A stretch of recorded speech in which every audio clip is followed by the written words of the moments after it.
What's up, everybody, and welcome back to Funcast, episode 21. Our special guest today is Ted Anderson, aka Flushcrusher, and that's his Instagram handle. Great friend of mine and an amazing cultivator of many different varieties. How's it going, bro? Good. How are you doing, man? I'm doing well, man. I'm super stoked to have you on the podcast. Yes, I'm so glad that you're doing a podcast too, because something that I've wanted to get into, and now you showed me how easy and how possible it is. So here we are. I'm on my phone, and free app we're using, like off to the You know? races. I mean, like it doesn't have to be hard. I feel like it's all just kind of like a little, I don't know, conversation. We're just talking about stuff. Two people talking about the things.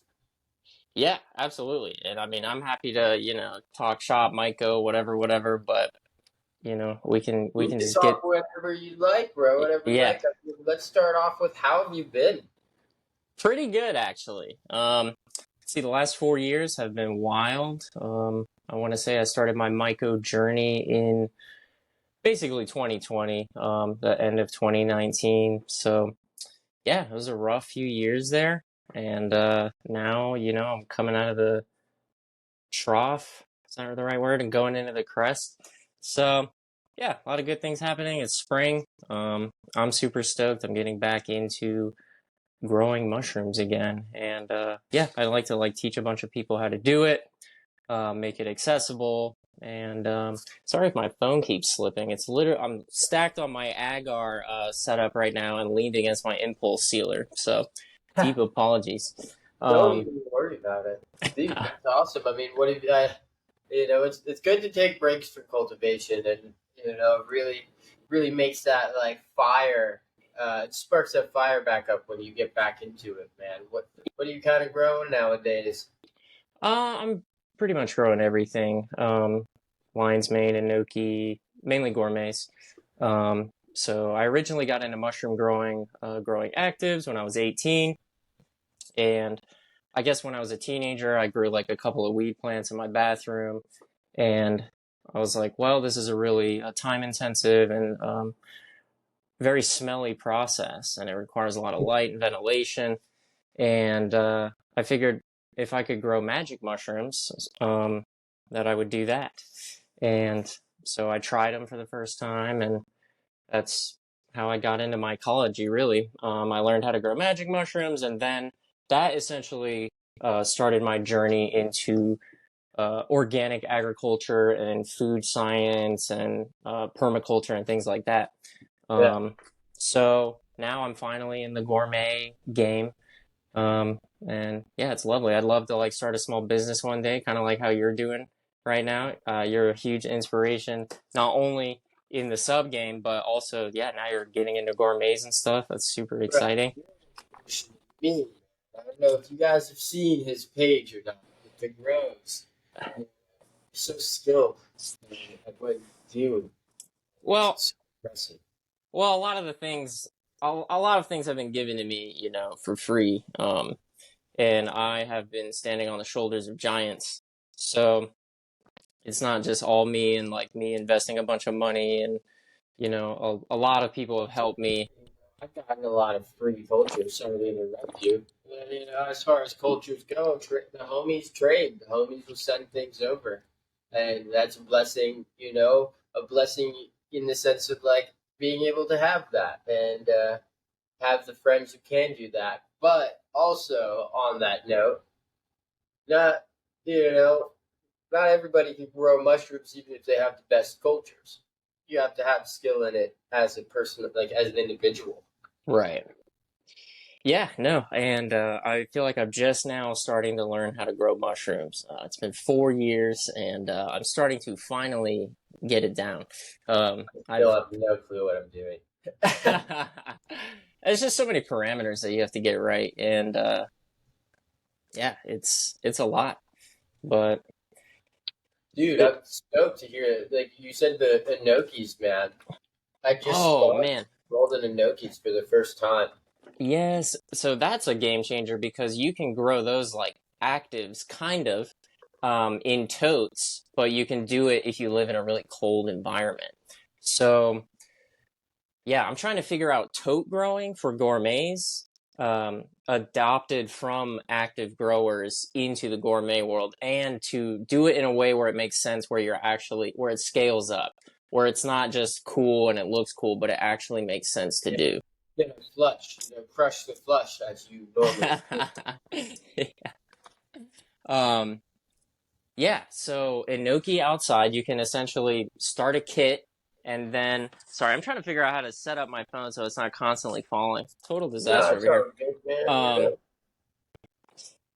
so essentially you make a kit, hardwood, and then once it colonizes all of the way but doesn't harden up, then you break that kit up again into a tote and then let it recolonize again, and then it will fruit in a high CO2 environment. So magic mushrooms, fruit in a really high CO2 environment. That's why they're super easy to grow. That's why so many people get into growing gourmet mushrooms, starting with actives, because you can grow them in these enclosed totes, essentially. You don't need all this fresh air. And But the it same, still happens. yeah, exactly. But as soon as you introduce fresh air, now you're drying your stuff out. And so you have to keep that balance. And so if you can keep the CO2 high and produce fruit bodies, um, that's massive. So with enoki, you can have them outside, right? That's Uh, cool. in the winter time. And then with reishi, you can have That's them what outside. I'm Right, right. If you live in a northern climate, I should say. Yeah. For you, you need like a refrigerator. Yeah, dude, Um, I just need like the world to ice over. yeah. Um, but your world is opened up to so many other things that other people do not have access to. Absolutely. So, 100%. I wouldn't change a thing. right. Um, But yeah, dude, yeah, man, the toad growing. So were you talking about enoki when you were so like as far as the cold temps and stuff, and then you said something about reishi, and I saw that. Have you done toad grows with reishi? yeah, I have. So, similar process, let it colonize all the way, but don't let it harden, and then break that kit up again. Um, excuse me, into your tote. And then let it recolonize and just let it do its thing. As long as you keep it warm enough, it should be good to go. It'll antler on its own, set it and forget it. Um, yeah, it's freaking awesome. I So got like a reishi. I'm trying to get to antler right now. yeah, It's kind of nice. Yeah, I'm pretty stoked about it. yeah. Just kind of it's so beautiful. What's his face? What is the fungi Oh yeah, florist? oh, I love that guy's work. That dude is a legend as far as like Oh yeah, just looking at all of that work, and it's beautiful, but also it takes extreme skill and understanding of your conditions to make these mushrooms do what you want. right. Well, the beautiful thing is that Rishi is accessible to a lot of people. So you can buy a Rishi kit online and it'll fruit on your counter.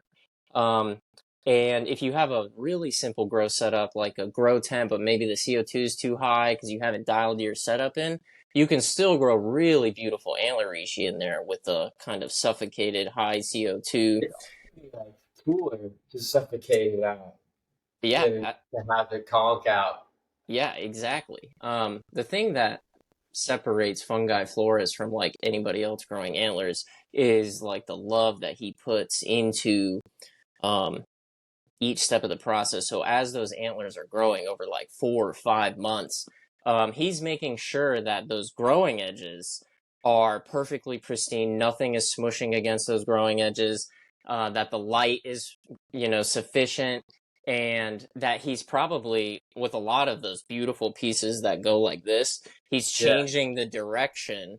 And so that takes a lot of time. You're sitting there observing it and you're being patient saying, I'm going to really let this one go like this for a while. And then you go, okay, now I'm going to turn it.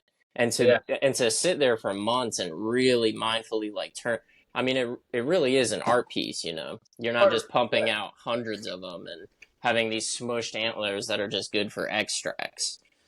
Um, yeah, I And love it. how he like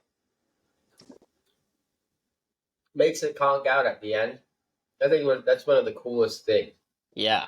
You grow all these antlers, then it probably just like floods it with like oxygen and has it all conk out at the end, just at the top, like, and it's like, oh, this man is an expert of growing conditions. Right, Couldn't right. I don't know anybody who's like better than that. It's like it's Yeah, really cool. absolutely. And it doesn't always work where it's like, oh, high CO2, then introduce fresh air, and then it fans out at the end beautifully. It's like, no, sometimes they'll just abort and they'll freak out. Or if you introduce fresh air but not enough, like it's not like a consistent, like you really want to be reading those CO2 levels and making sure that your humidity is good to go when you do that too. So yeah, it's definitely an art form. And yeah, it grabs people's attention. And it's cool because those art pieces, if you don't preserve them in resin or using alcohol or whatever, um, they are Function, really medicinal. functional art, medicinal art. Yeah, yeah, Depending on the form, it's a. yeah. And, outside of growing, bro, you you had told me you went to the gym earlier. Uh, No, you went to the gym earlier. you you went to the gym earlier.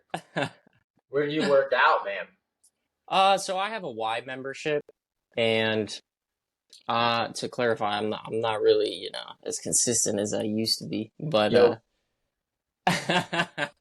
but yeah, so I have a Y membership mainly because they have a sauna there, and I love the sauna. mm. But otherwise, I would just be jumping rope or like running or cycling or hiking in the mountains or something along those lines. So, Hell yeah, man! I saw you were jumping rope like a couple years ago. You stayed consistent with the jump roping.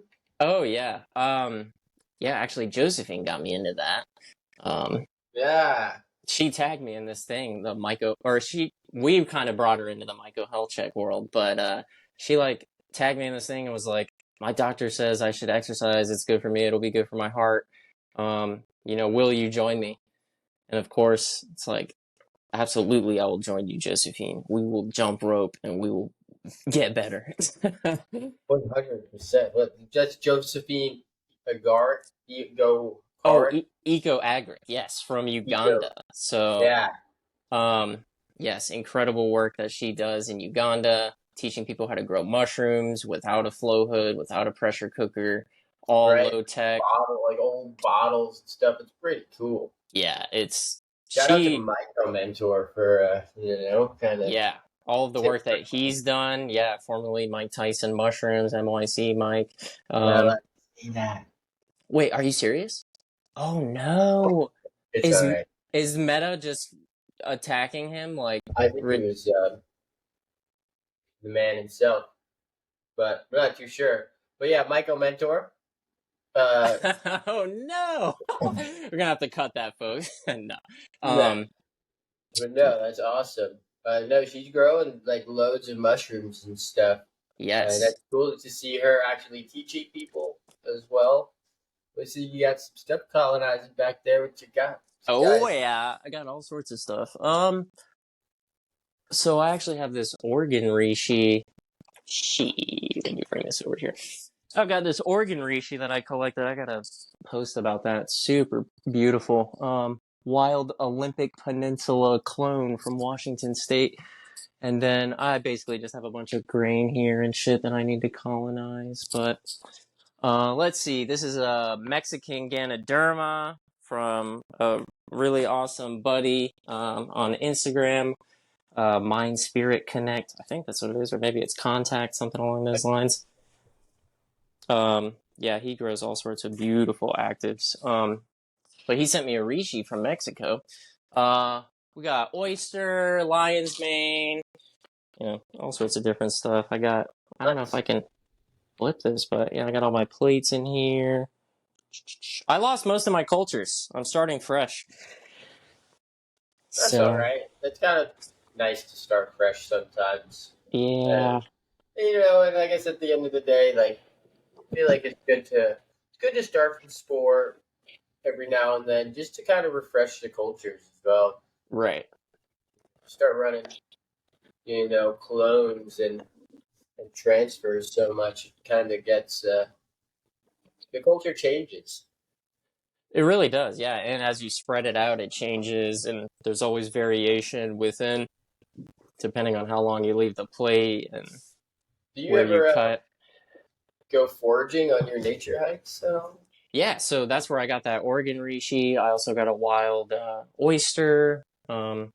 So mainly I just go hiking to hike, and then if I happen to see a clone, what I will do is I will bring one of these agar cups just in my bag. And right now they're just holding little syringe tips, but it'll be empty. And I'll just, take a cut with my knife and maybe take a small little square out of a conch, or if it's like an oyster or something, I'll take a small little part of it and leave the rest. And yeah, culture it out at home. And yeah, so I'm just getting started doing all of that. dish idea. I kind of always just put it in like a dirty bag around home, and it always kind of fucks up. You know what I mean? Right, right.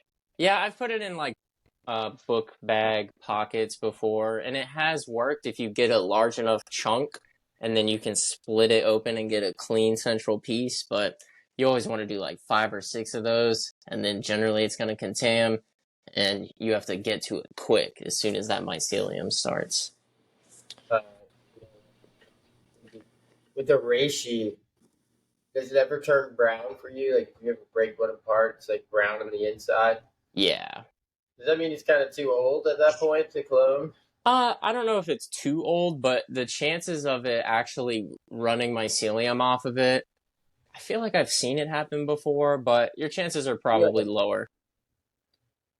But I've only really kind of tried that because it was just like I kind of always just assumed that that's what it was. I see like the outer edge, the running edge is always white, and that's like the baby flesh.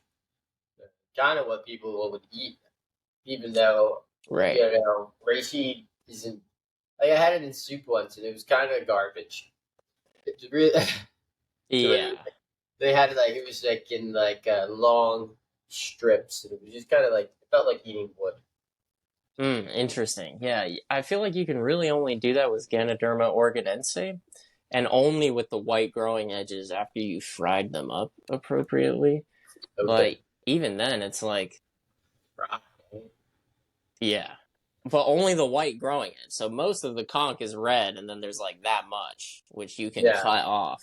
But apparently, if you cut off the edge of a conch in nature and you come back to it, it comes back larger, almost like lollipopping a weed plant or something like that. interesting. Really. I've heard that. Now I haven't. I'm trying to confirm that in the grow rooms now by experimenting with my reishi. But um, yeah, the white growing edge is good for cloning.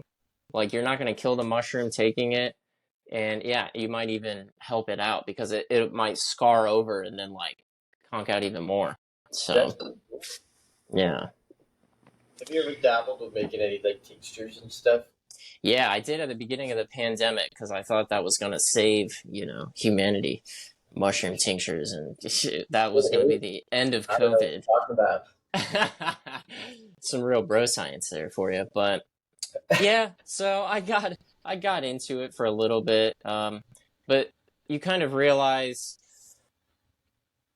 or I realized that if I really want to do it the correct way, where I like turn it into a crystal or I turn it into a resin by just concentrating it down, yeah, then I would really want some equipment, and that's a whole investment, and I'm not selling anything. So I've Yeah, done like little soaks before where you soak it in alcohol and then you drain that, evaporate it all off. Same concept, but yeah. that's cool. I've never even dabbled with that. I had no idea that was even a thing. I kind of always just thought like people just put it in like ethanol, put like whatever, like a few ounces or whatever, and then pour it in and just kind of shake it, let it sit in a Yeah, dark place for a while. yeah, exactly. And I think there's a order of operations, like you soak it in alcohol first, then you apply heat, depending on the mushroom, depending on the compounds. Then you strain it. Then you use that same material to do your water extraction, or maybe it's the other way around. Yeah. Um, so yeah, and then there's like different temperature ranges you hold it at, and there's a whole science to getting the good shit out of the mushrooms and into your product, and it's all over the place. There's so much room to like dilute product and just throw complete garbage fruits in and Oh um God, well, that's kind of like in any aspect of right, cultivation. There's right, always going to be somebody with kind of garbage fruits, garbage right. products. And those are good to use for extract, if anything, but you don't want to make that your standard. And by garbage, I just mean like maybe a little bit older. Maybe they sat in the fridge a couple of extra days if it's lion's mane or something like that. But you don't ever want to use something like that's bacteria'd out, that you dropped, that, whatever. Yeah. You gotta Listen, have a. for anybody who uses shitty fruits, stop using shitty fruits. Yeah. Yeah, I mean, it's hard because, the mushroom industry is the Wild West. You really can put not anything, but nearly anything in a capsule and sell it, and it's not going to get cross referenced or third party tested for a while. It might take a second. And then the FDA will come along a few years later and be like, oh, this supplement, off with that. There's already something to replace it. Um, yeah, there's so much to talk about as far as that's concerned. But Yeah, man. No, I like how mycology just is so. It's arguably like it's not new, but it's newly popular, so it's right. yeah, Um, honestly, I think it is kind of new. I feel like it's where plants were in the 1900s. But now we have AI and all this technology, but we still know about as much as people did know about plants, about fungi. well, didn't like they think that fungi were plants for like a long time? Wasn't that like a thing? Oh, I'm sure. Yeah. I mean, you Yeah, have to let's Google it. classify it in some way. Yeah. 100 years ago, I want to say, is when we started figuring things like this out. Right around when geology hit the scene. Dude, the 1960s fungi were considered plants. Wow. So even less than 100 years. Yeah, I mean, it's all so new to us. That's crazy. They originally classified as plants because their cells have cell walls, unlike animal cells. Mm. Yeah, they're However, more closely fungi related. cell walls contain chitin. Yeah. Wait, so does that mean they're like more closely related to a bug than a plant? Yeah, fungi are more closely related to animals than they are plants. That's why so many different medicines can be basically discovered in the fungal world for us to use. I think penicillin and I'm sure other examples, I don't That's know. like the But best accident ever. yeah, exactly. That's the future of medicine, I want to say. So many different pharmaceutical drugs. I want to say 95% of them. I'm just totally talking shit, by the way. I don't know any of these numbers, but, around that range. 95% of pharmaceutical drugs are made from plants or some kind of plant compound that we discovered in nature and now synthesize, or we just straight up extract from the rainforest. It makes sense, man. You know, and like I think about that. I've always thought about the medicine and stuff like that. It's like they gotta come from like a plant or like something we found in nature. It's like somebody was once like, "I'm gonna eat this," and then they felt better somehow, and Right. then somebody else was like, "I'm gonna eat this," and they felt some better somehow, and then those two people connected, and they're like, "What if we connected? What if we put both of these things together, and then you eat this?" Right. Yeah. Yeah, absolutely. And with plants, it's pretty straightforward. You rub it on your skin, you notice an effect, you eat it, you notice an effect. With mushrooms, the potential there doesn't just lie in, oh, I found a fruit, now I eat it. I found a conch, now I boil it. Um, there's so much potential within exposing specific fungi to specific stimuli, and then however they react to that, they're going to produce some kind of exudate, right? Some kind of metabolite whether you expose it to green mold and it produces a metabolite, or you expose it to some other organism, Metal music. when you pull those metabolites up into a syringe and you run that through like, liquid chromatography or something, and you start looking at what is this substance that I just pulled out of the plate actually composed of? What do the peaks read as? What compounds am I looking at? You can start to narrow down, oh, this is a whole new class of compounds. It has all these different features and certain weights that are So unlike anything else. the metabolite, would that like be the compounds of that mushroom? Or is this Yeah, the like, exactly. crazy? You're teaching me something right now, dude. So mushrooms are constantly creating new compounds as a response to certain environmental factors, right? And whether it's like a general, oh, a green mold, a green mold, attacks a reishi mushroom. Reishi creates a metabolite. Does that metabolite change depending on the stimulus?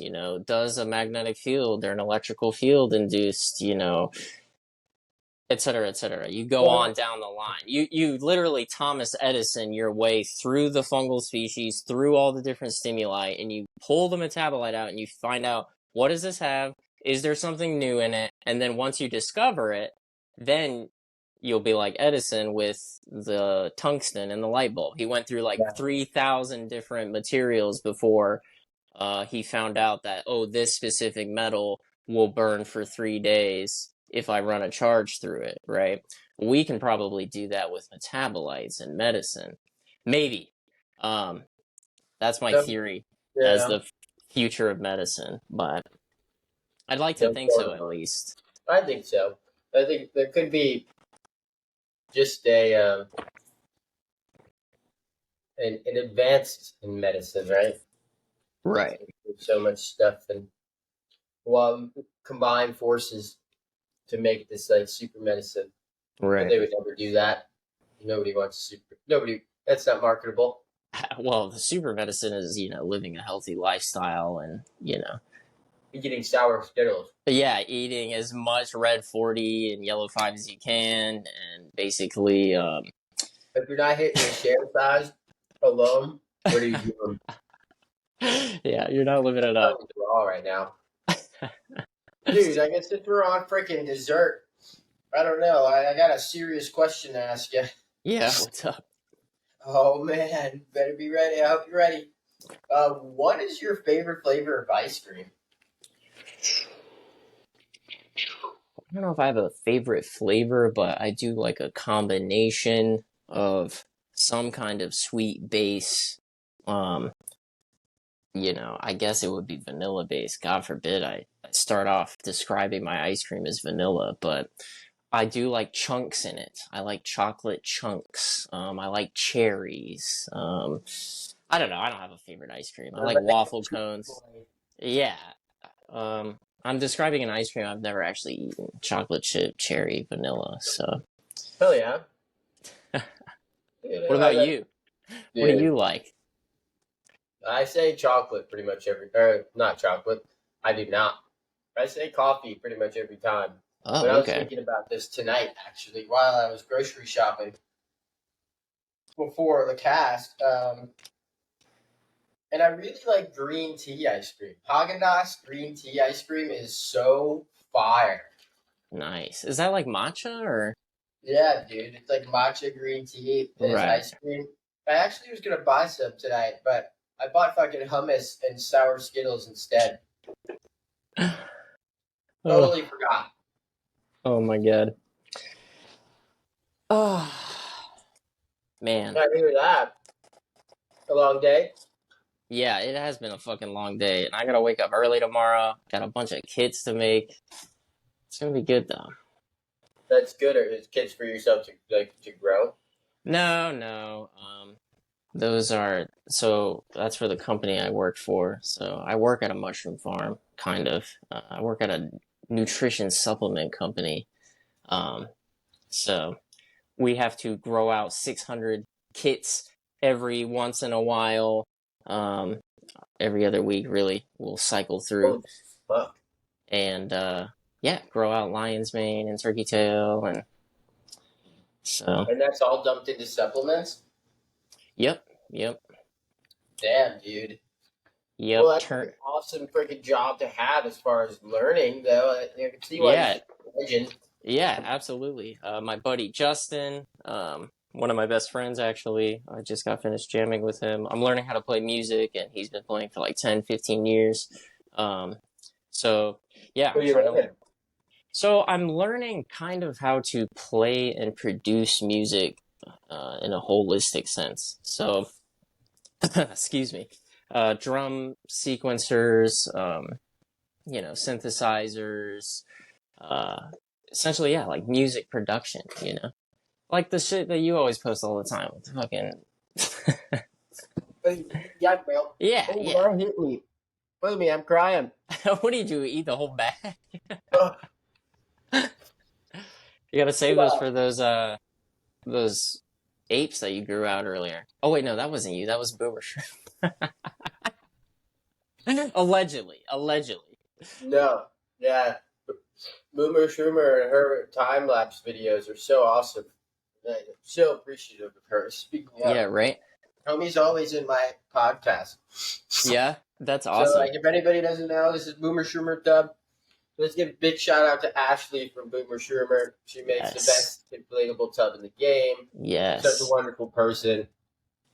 She was on my first episode ever. You guys haven't watched that yet. You guys should go back and watch it and see how uncomfortable I was with speaking on a podcast. Hey, But I tried my hardest. that's pretty Um, good. trying to get her back on the podcast, but we've just been so freaking busy. You know what I mean? Yeah, for sure. She, yeah, former through hiker also. Uh, She pretty went sure, on. Sorry. pretty sure she hiked the whole AT. Um, No, did but she really? yeah, yeah, That's freaking cool. I had no idea. yeah. Right. No, I mean she doesn't post about it or anything, but Have you hiked any of the AT? yeah, yeah. No, I did it in 2018. And she like The whole commented thing? on, yeah, yeah. She commented on a little post and was like, "Oh yeah, I did it too." Um, How long did that take you? 7 months. Yeah, Damn. yeah, yeah. I was trying to do it in 5, and then I met a woman on the trail. So slowed it down a bit, take it all in. Also, she had family up north, so we got to really slow down. It was a huge privilege to, yeah, slow Man. down on that trail. Yeah, because I wanted to go as fast as I could, and that's not what you need to be doing on the AT. There's other trails for that. The AT is awesome. You can just chill at a river for 2 days if you want. Read a book, live life. Don't rush. Don't make it a job. But Yeah, it's like you'll finish when you finish. yeah, Enjoy the journey, as they say, right? right. What about you? No, dude, I have not. I No. pretty much hardly left Florida. Yeah. Uh, and if I Oh, ever do leave, like when I lived in New York, I was gonna say, I, didn't you live in New York? That's where you started out, right? yeah, 100% started my company in freaking Yonkers. In an Uh, apartment. yeah, 1 bedroom apartment. That is crazy. Was used in the kitchen to cook the grains and make the substrate. So you're just using both burners. All four. I was using all four, and then I was like pasteurizing like next to the stove. So I had like my little pasteurization setup like in front of the fridge next to the stove, and this like little 2 foot, 2.5 foot like just little space. Right. Had all four burners going, cooking grains. Like, and then I like would swap them out for pressure cookers. My drying rack I like built specifically for my shower, so it just like fit in my shower and poured the grains on there. It was a Wow. whole ass setup, dude. Wow. So I your was, steam setup. So you had 4 eyes going at once, and then you had steam cooking substrate. yeah. Well, like no, I just had like yeah. So my specific little setup, cooking the substrate, kind of just trying to fuck around with methods for the most part. Right. Was using hot water at the time. Uh, and yeah, so the stove was dedicated strictly to grains. But I mean, I tried like sterilizing the sub, doing everything. I tried everything. Right. Uh, but yeah, I mean, like the drying rack in the shower was one of the things I was arguably most proud of for some reason. Maybe So took it. so now you're stuck on pasteurizing the sub, not the grains. Yeah, true. I haven't sterilized sub, and I don't even know. It's been probably a freaking over 4 years. You haven't sterilized sub. Correct. Oh, okay, yeah. So your nice autoclave that you have, that's for all the grain. Yeah. Well, I Okay. sterilized the hardwood sub. Oh, that too. Right. So sterilizes hardwood sub, sterilized grain. Thinking about making some CBG, and I could probably sterilize CBG because it doesn't matter anyways. Right. No offense to any CBGers. Yeah. Man. No, just kidding. Oh, dude, I speaking of which, I gotta get some freaking product from you, Feng Street. Because I have a Garricus Blazii again, and I'm trying to oh, spawn you that do out. the Yes. almond freaking agaricus, right? Is that Yes. Yes. The medicinal portobello, if you may. yeah? I remember Uh, you got one decent sized fruit from that last agaricus grow. yeah. No, I'm trying to do it right this time. What is right? I think if Well, there's a you get one fruit, that's pretty right to me.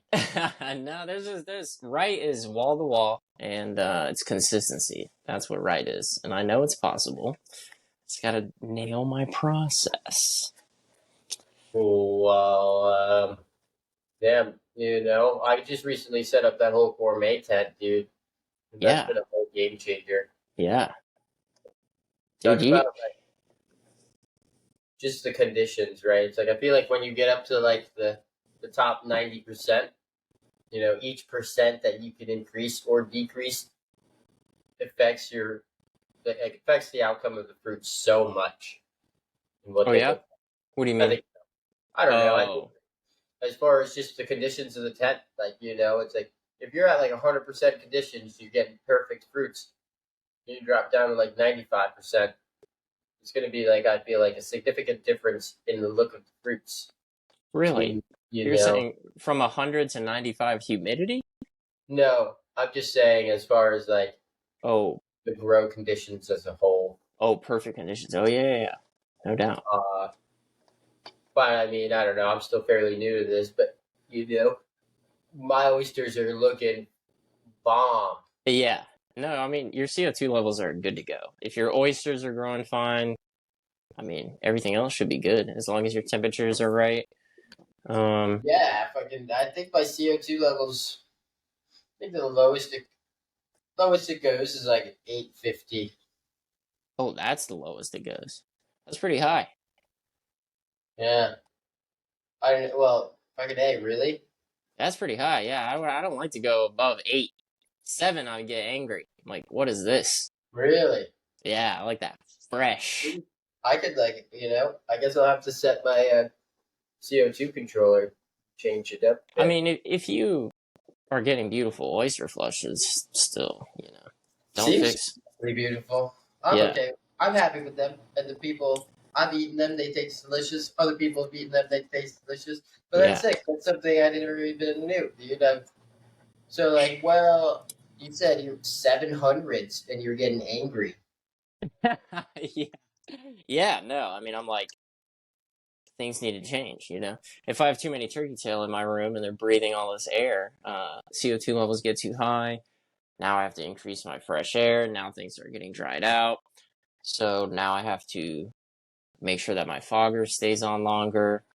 Um, yeah, also, digital hygrometers, I think that's the term, the actual humidity reading device that regulates, oh, if it goes to 95, cut it off. If it goes Yeah. below 89, turn it on.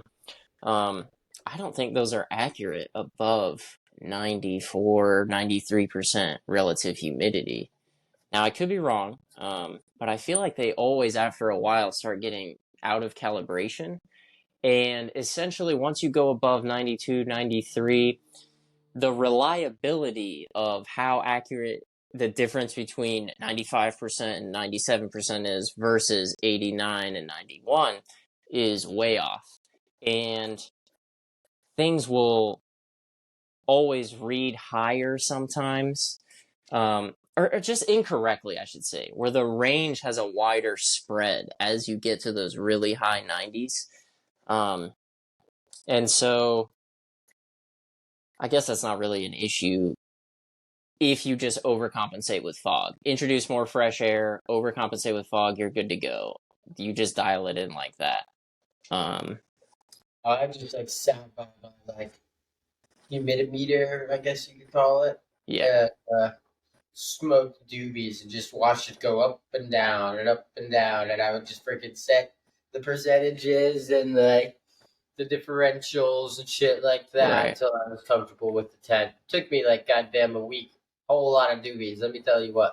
Yeah, yeah, a week. Yeah, that's what I'm saying. Like the whole me just learning how to grow mushrooms thing, I feel like it's taken me 4 years to perfect that process and to learn all of the nuances of getting it right. Because, well, I guess the main issue is I don't have a digital humidistat. I use an analog humidistat, and it's really nice, but it can be a nightmare sometimes. Um, you know what I'm talking about? Analog humidistat. Yeah, is it like almost like a freaking thermometer? It's Oh, like you use like the one you stick in like a, it almost looks like the thermometer you stick in a freaking animal to like see the temperature. no, it's literally a bunch of white fiber that's attached to these metal pieces, and it's like all these white slits. Imagine like a bunch of like behind you those white slits. Yeah. Imagine that your blinds were shrunk down into like that big, okay? Uh-huh. Each one of those slits is made up of a synthetic, almost horsehair mimicking fiber, which is then attached via tension to a metal device. That device, when you pull the strings tight enough, it pulls down on a socket and it turns on my fogger. Okay. So the reason why it's pulling at all is because it's drying out. That fiber is so sensitive that as the air starts to dry out, this material gets tighter and it will pull that socket so that just that barely minuscule amount of dryness in the air dries out that fiber and it clicks that socket on. Then when it gets all wet, it starts to loosen up the fibers a bit. And this is happening at a minuscule scale. Like it's so finite, or not finite, minute, excuse me. Um, and so you use tension and you like pull it until it clicks, and Yeah. then the fogger will kick on and then it'll slowly get wet and then click off. So you have to sit there, and you're sitting there smoking doobies watching your digital numbers. I'm sitting there smoking doobies, not really, watching these horsehair humidifier turn on and off my fogger and then reading the levels in my room, not using a little thing that reads my humidity, a digital one, but using what wildland firefighters use and weathermen use to measure the relative humidity outside. And Does it that, even like uh like a number, like or is it just kind of like no. Okay, so it has numbers at the bottom, but they're meaningless. yeah, It, Yeah, they're basically unitless because you're turning a dial which has numbers on it over and over again. So you've done multiple rotations after a certain point to get that tension. There's no number. So you're literally doing it off of feel. You're going in the room and you either know what the difference between 85 and 95 humidity feels like by breathing the air, which I'm not there yet, or you actually measured your humidity using a, what's it called? Psychrometer. Yeah. So that's basically just two thermometers. One of them's dry, one of them's wet. As you twirl it in the air, the difference in the temperatures because of that evaporation. Uh, you look at a graph and then that'll tell you that's what your humidity level is. Generally, when the numbers are really close, that means that it's super wet in the air, and so your relative humidity will be really high. But that's the only way, in my opinion, to get an accurate reading above 92, 93% relative humidity. So I'm sitting here balancing all these things. And then, of course, when a low pressure system rolls in, um, now for some reason the pressure in the air and the humidity, the way it interacts, I don't know physics, um, it changes things. So now the fogger will stay on too long or it'll be too dry. And so every week or so I have to like, oh, a storm system is rolling in, double check my levels, make sure everything's good to go. It does seem to be more reliable once I dial it all in than um, using a digital one, because I'm working in really high humid environments for like reishi and stuff like that. Yeah, I was Um, gonna ask you that. Like, when do you ever really even need to be at 91% humidity? That's pretty, like 95% humidity. That's pretty humid, I'd say, right? right, yeah. There's specific cases. So a lot of mushrooms, yeah, they'll be really wet, but sometimes you're trying to start out, you'll start out something at really high humidity and then you'll drop it down to initiate a pin set, for example. And then once they start to fruit out, you'll lower it, like with chestnuts or foliotas, Foliota namekos. Also, they like, Make out and chestnut colonizing right oh yeah, nice. now. Yeah, those are so delicious and so beautiful. I actually haven't had the Namakos, but I imagine they're probably as good as chestnuts for sure. Guess we'll see. Yeah, no, I'm stoked to see your setup. And if you're ever trying to really fill that 10 up with kits and you have to dial things in because the CO2 gets too high or whatever, whatever. Um, yeah, let me know if you have any questions or anything like that. I'm trying to help. Don't hesitate for asking me questions. These guys are like, Yes. you guys need to follow him. You need to talk to him. Wonderful person. So helpful. You help me out so much. You don't even know. And you as well. We've exchanged many care package to each other and information Absolutely. and good tech. Sign of a solid friendship. Yeah. So, yeah, it's good shit, man. I super appreciate it. I love what you're doing here.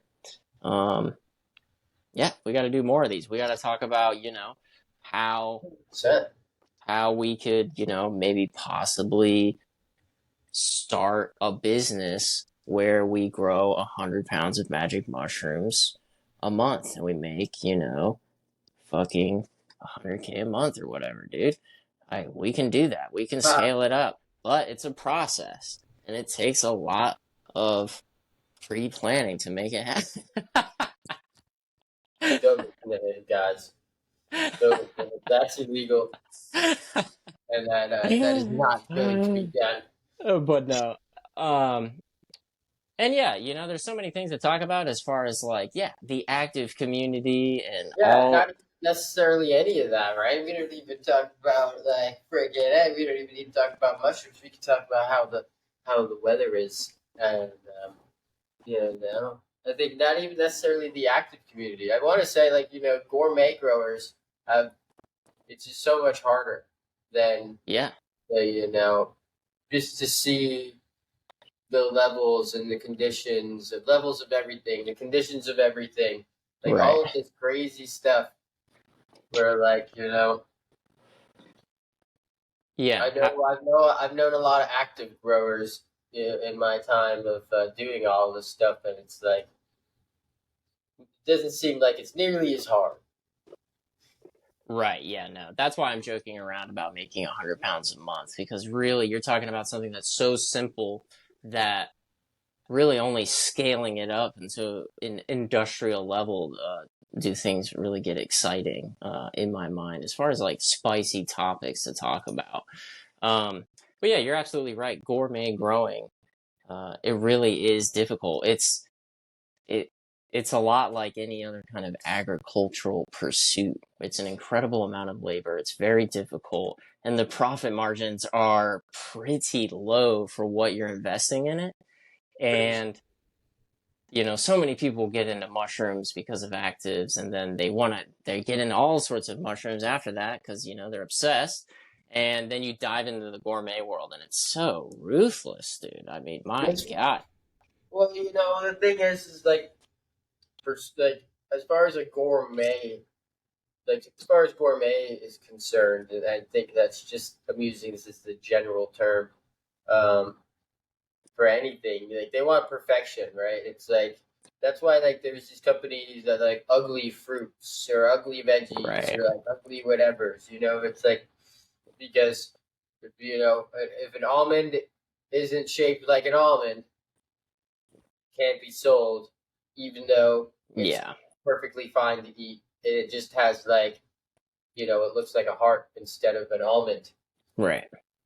and I think that's like a big part, of like all this shit because that's why the conditions are so necessary because it's like restaurants and like grocery stores don't want imperfections. Right. And the fact that gourmet mushrooms are incredibly difficult to ship. So essentially, unless you are getting them locally, it's unbelievably difficult to get a consistent quality, fresh product that is really good. I've seen tons of oyster mushrooms in big chain grocery stores that just do not look good. And if that's the first time you're seeing oysters as a spored out, nasty looking fruit in a grocery store, it's rotting away. It's like, man, I don't want to eat that. Um, so yeah, keeping it local is kind of the key as far as mushroom farming.